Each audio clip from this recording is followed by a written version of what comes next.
Welcome to the KO Boxing Show. Big show tonight. Former IBF Super Featherweight World Champion Barry Michael in the studio. We're going to go over his whole career. But before we do that, Green Machine Promotion have got a world title luncheon on at the Peninsula Shed 14, Central Pier at 161 Harbour. At the Docklands, it's $174 per person, table of 10. If you want tickets, it's www.ticketmaster.com.au, and it's Roy Jones Jr. and Danny Green, a luncheon. Starts at 12 noon, and it's going to be fantastic. Back with Barry Michael. Back with former Super Featherweight IBF World Champion Barry Michael. Barry, welcome to the Boxing Show. Thanks, Pete. Good to be here. Well, we've got a special treat tonight, a top to tail of your career, and we're going to go over some exciting projects you've got in the future as well, and your up-and-coming promotion at the Docklands.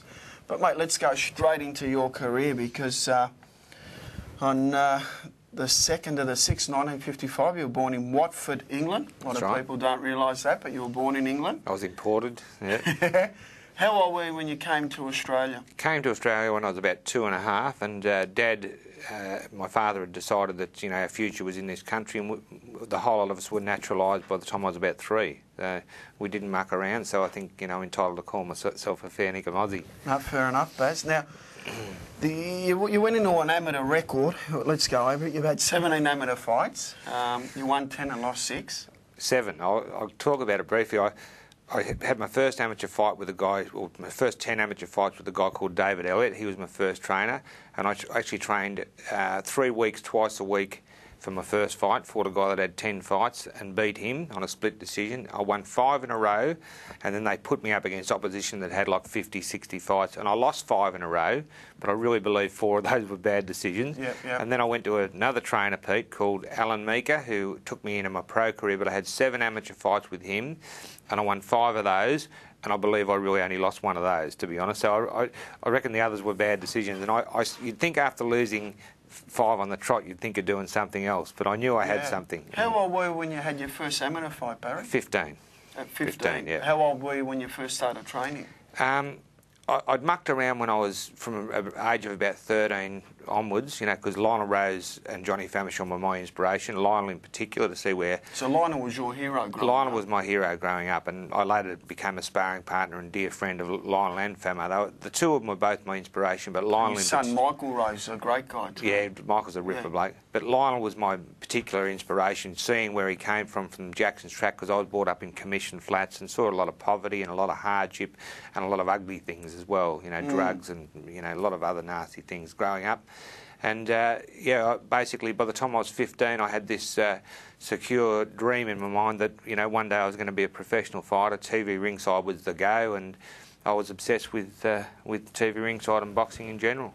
Well, on the 18th of the 6th, which is June 1973, it must seem like a long time ago, Baz, you fought Mick McLean at Festival Hall over 3 rounds and got a points win. Yeah, no, Mick was a nuggety little southpaw, and we actually fought again. We fought twice, and I won both of them.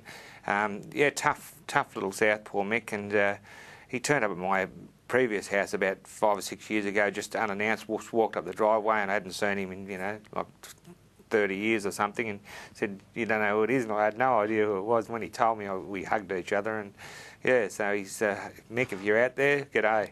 Yeah, Baz, what was the difference? Did you have butterflies your first professional fight compared to amateur fight? What was the difference that you noticed? I guess basically, the transition from amateur to professional, the rules are quite different. Back in my days as an amateur, there were no head guards, so it wasn't that different.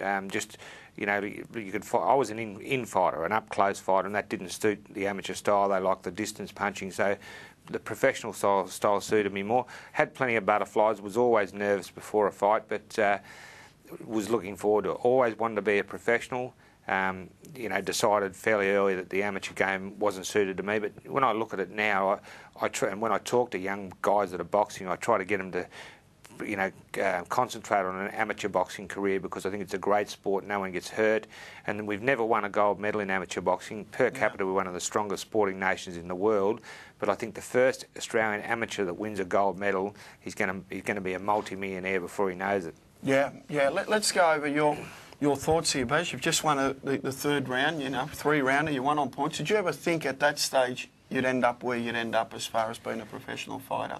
I had a dream and a goal, and I knew by then that I was pretty handy, and I knew I had a big future. I remember the only real serious loss I think I took in the amateurs was to a kid called Trevor Arnott from Nor Lane in Geelong, and he was trained by Bobby Murdoch. And Bobby Murdoch said to me at the end of it, "Son, don't muck around with the amateurs, you're going to be a great pro."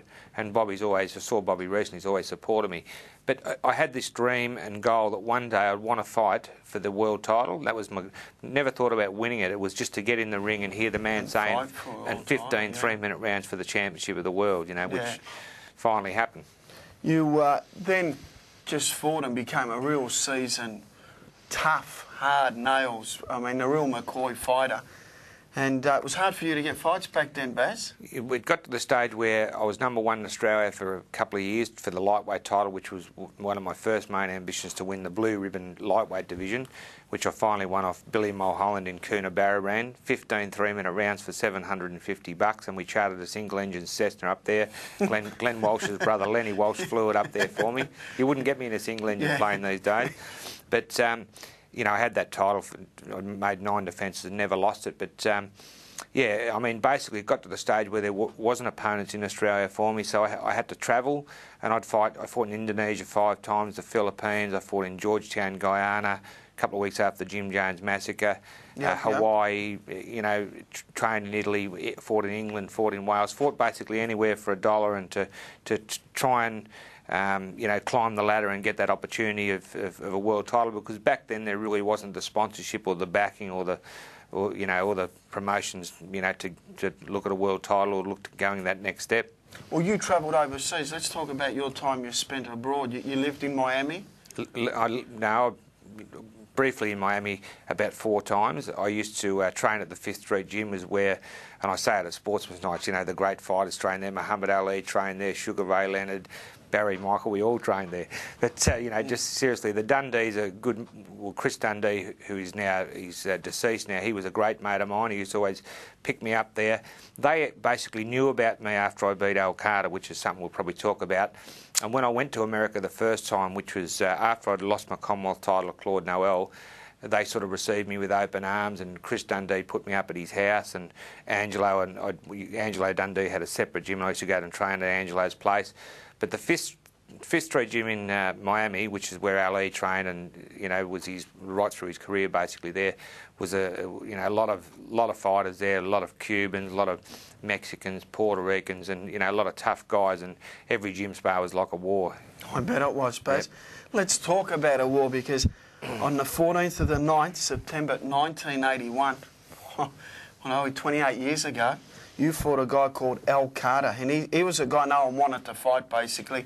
He was your tough American, #1 in the world. No one wanted to fight, but no one wanted to fight you. It was like a crossroad fight, wasn't it? It was. Don Elbaum, who's still a pretty prominent promoter, brought him out here, and we were supposedly, the winner was supposedly going to get a shot at Claude Noel for the world lightweight title. And the mail we got on Carter later was that he was training at the 5th Street Gym in Miami, sparring with Esteban de Jesus, who was the only man to beat Roberto Duran at that stage, and evidently doing very well, and was feared. He was a feared lightweight prospect. He had 19 straight KOs, 23 knockouts in 24 fights.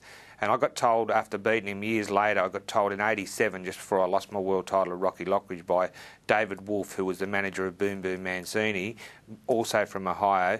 He said, I was on the short list of contenders to fight Boom Boom until I beat Carter. He said, because Carter was the Ohio lightweight champion, and he said, we didn't fancy Ray with Carter, and when you beat him, we weren't going to fight you, and neither was anyone else. Yeah, it puts you in a predicament, because it just...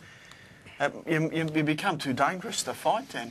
Fighters don't want to put it up if they know they're going to lose their title. He hit me harder than anyone ever hit me. He really hit me harder than anyone ever hit me. The 8th round, he came closer to, I'm fortunate that I was never knocked out. I was stopped twice.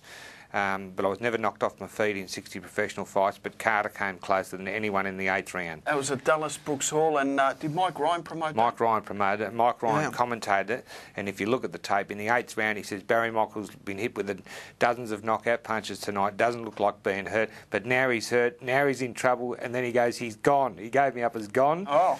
but I got through it and I finished on top, and I battered him in the last 2 rounds and won the decision. And he copped it sweet, Alcada, but his career went in decline after that. I think it really damaged his ego, and I know he was passing blood for quite a while after the fight as well. It was a really brutal, hard fight. Yeah, it was. Baz, we're going to have a break, but we'll be back with more with former IBF World Champion Barry Michael.